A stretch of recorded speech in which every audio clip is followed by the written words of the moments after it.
Hello, I'm Russell Brand. This is the Trews. Who do you want to be in charge? Bernie Sanders. I don't know, someone really kind. My uncle, a nice person, a different system altogether.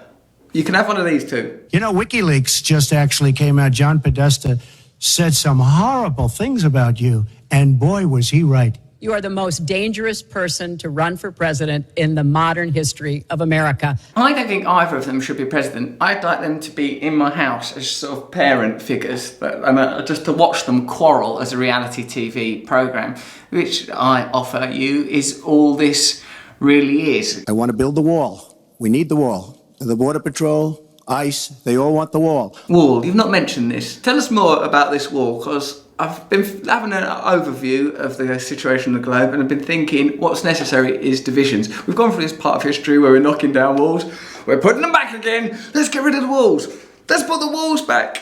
Has anyone considered that walls have no role to play in the salvation of humanity? No, it's definitely something to do with walls. We stop the drugs, we shore up the border.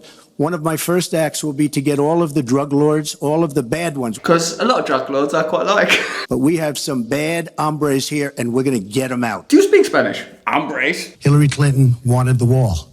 Hillary Clinton fought for the wall. The wall, all in all, it's just another brick in another wall. Stop going on about this bloody wall. She never gets anything done, so naturally the wall wasn't built.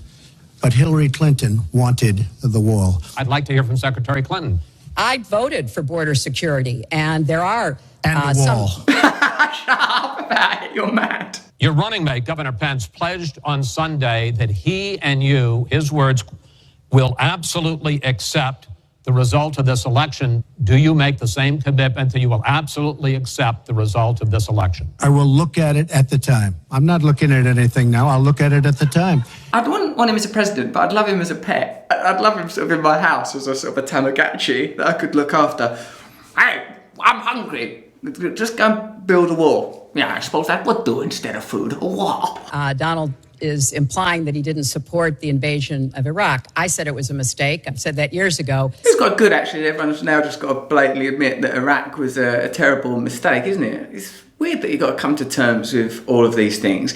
All of those bits of truth are hard won. If we didn't have access to the information of the consequences of the Iraq war, they would sort of just go, no, it was definitely the right thing to do, we should have done it. But now it's just because of the good thing about the modern world is the access to information we have. So you do eventually get to a point where people go, yeah, we shouldn't have done that. Did people know at the time that we shouldn't have done it? Yeah, loads of people knew, and normal people in the street were protesting. Why did you do it at the time? Economic imperatives. Would you do the same again? Yeah. Are you in fact going to start bombing some people pretty soon for the similar reasons? Yeah, probably we will, yeah. He has consistently denied what is Wrong. a very clear fact that Wrong. before the invasion, he supported it. And, you know, I just want everybody to go Google it. Google Donald Trump, Iraq. Don't Google too much stuff. Don't Google Hillary Clinton emails. Google is not your friend, Hillary. I guess he believes it makes him look better now to contrast with me because I did vote for it. And yes, we do need to go after Baghdadi, and just like we went after bin Laden. It's going to be tough fighting, but I think we can take back Mosul and then we can move on into Syria and take back Raqqa. Yeah, that sounds great. Yeah, I like all this taking back, going further, more of that stuff.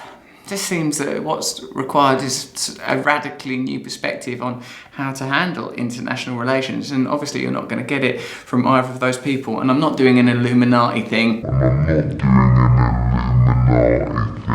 I'm just trying to point at both of them simultaneously before you say, aha, the devil horns, the 33. Russell Brand. He is a controlled agent used by the elite to lead us astray. This man sitting in a room looking at a computer clearly works for the Illuminati. She has been outsmarted by Putin, and all you have to do is look at the Middle East. They've taken over. We've spent $6 trillion.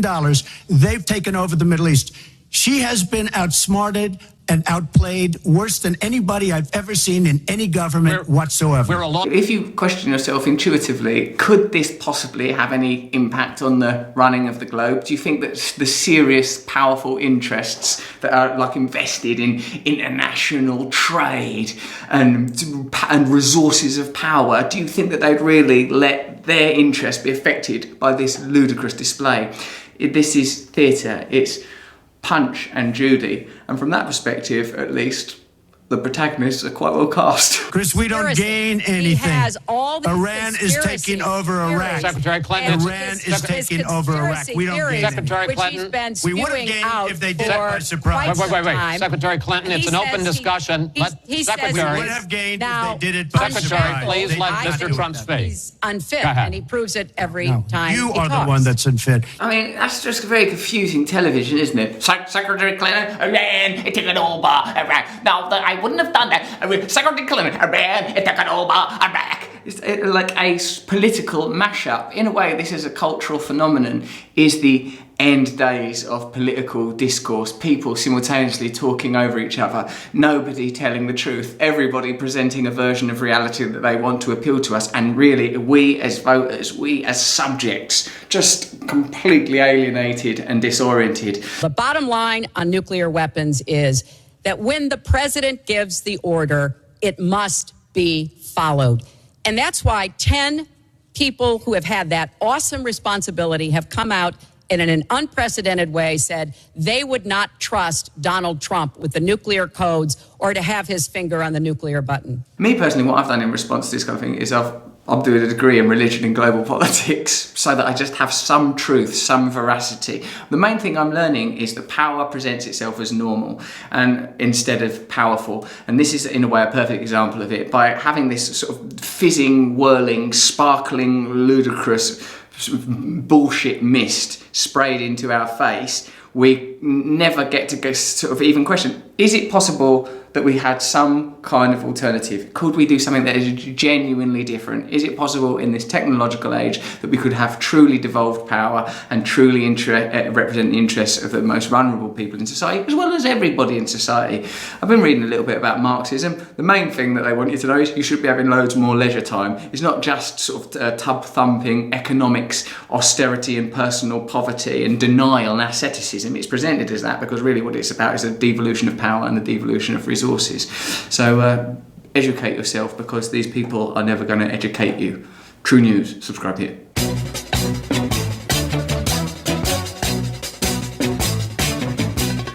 Nose is a tool that is abused to fool you and to leave you scared and confused. Trews is like the nose. If the nose was true, I want some Trews. Let's have some Trews.